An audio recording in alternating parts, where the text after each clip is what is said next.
अभी अभी हमार मन ना मानल ह तो हम अपना जेठानी के लगे फोन कैनी ह तो वहाँ के हंसतनी कहतनी का हो सब ठीक बा। तो हाँ दादी बन गईनी सब ठीक है बा। तो तू नहीं खूब बनल हम हाँ हमें न बनल बानी। ओकरा बाद से वहाँ के कहतनी जे एक गाना रहुए जौन जे खबरिया साजन घर से आई। तो जब वहाँ के लड़का बड़ वाला लड़का भई रहे तो हम तो कहीं चल गए रहनी 1 घंटा खातिर जरूरी में। तो लेटले वहाँ के गावत रहनी एक कड़ी गाना की खबरिया साजन घर से आई। तो वहाँ के लागल है जे उहे गाना अब हम उनका बेटा के अपना बेटा के में पोता के भैला में हम गाए। तो हम कहनी कि ठीक बटे अब हम उहे गाना गा के भेजतानी। वहाँ कहनी ठीक बा तू गा भेजो हम उहे गाना सुनल करम। तब हम गावतानी उहे गाना। खबरिया साजन घर से आई खबरिया साजन घर से आई।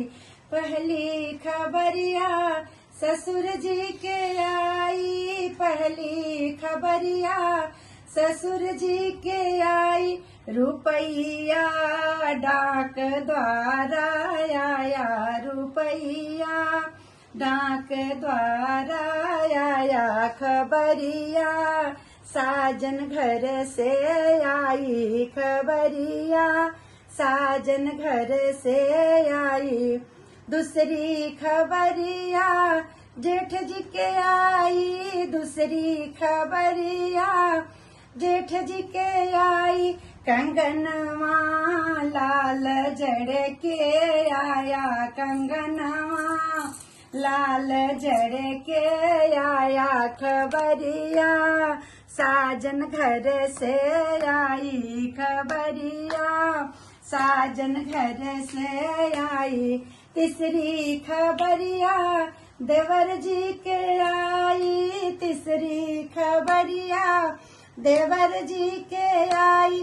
चुंदरिया लाल रंग के आई चुनरिया लाल रंग के आई। खबरिया साजन घर से आई खबरिया साजन घर से आई। चौथी खबरिया बलम जी के आई चौथी खबरिया बलम जी के आई। सवतिया डोला चढ़ के आई सवतिया डोला चढ़ के आई। खबरिया साजन घर से आई खबरिया साजन घर से आई। अभी हम रोटी बनावत रहनी है मन ना मानल है फोन कैनी है वहाँ के लगे। अभी भाई हमरा खुशी बा अब बुझाते जे कितना हम सोहर गाई कितना खिलौना गाई। अब देखतन जे कितना गाई ले या कितना हम वीडियो बनाई ले।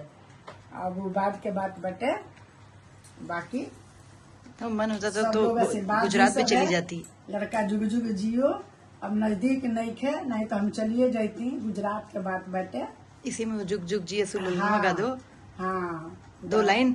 जुग जुग जिया सुललना भावना में भाग जागल हो ललना लाल हुई है। कुलवा के दीपत सगरोया जोर हुई है हो ललना लाल हुई है। कुलवा के दीपक सगरोया जोर हुई है हो।